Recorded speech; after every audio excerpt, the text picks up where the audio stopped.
Now we're looking at RC4 digital persistence, which is for LEDs to make them rise and fall, that is, decay, more like incandescent lamps. So we've actually put a lot of effort into making this emulate what a halogen lamp really does.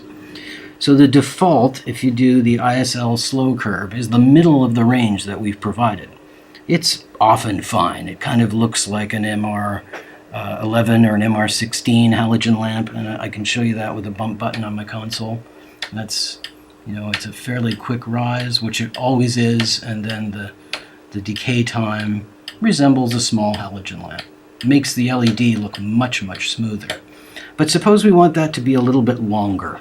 An example would be if you're up against, if you've got LEDs that are operating beside larger lamps where the visual decay of an incandescent lamp is long and you don't want the LEDs to go out as quickly. You want them to go out at kind of the same rate as the other lamps around it.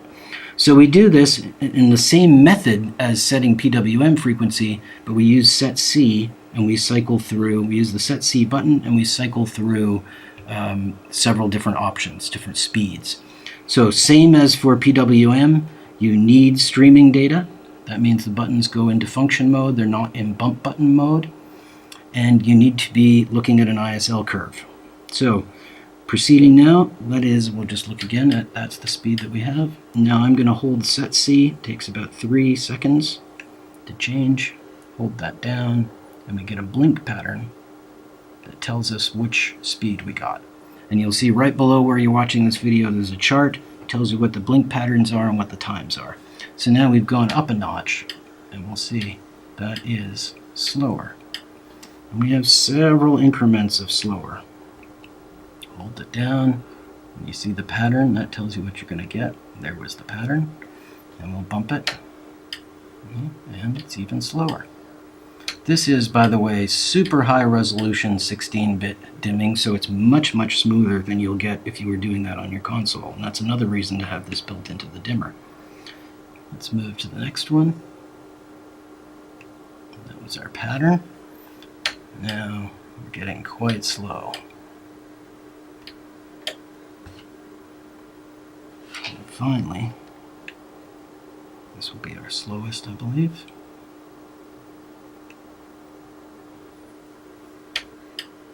There, that is the very slowest. You know what's really nice with this one is imitating a gas lamp. Looks really great.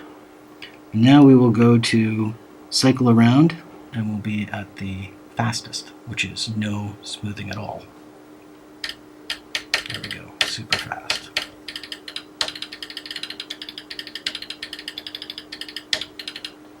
And it takes a few cycles before we get back to the middle, which is where the default was.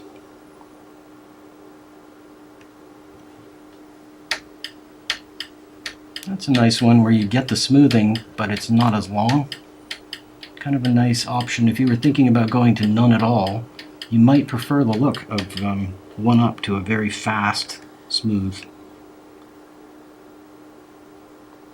And holding the button for 3 seconds. We can start to see that a little more readily. And then this one is going to bring us back to the default, back to the middle. And this is what it does right out of the box or when you restore defaults. So that's how you use the buttons and set the RC4 digital persistence time.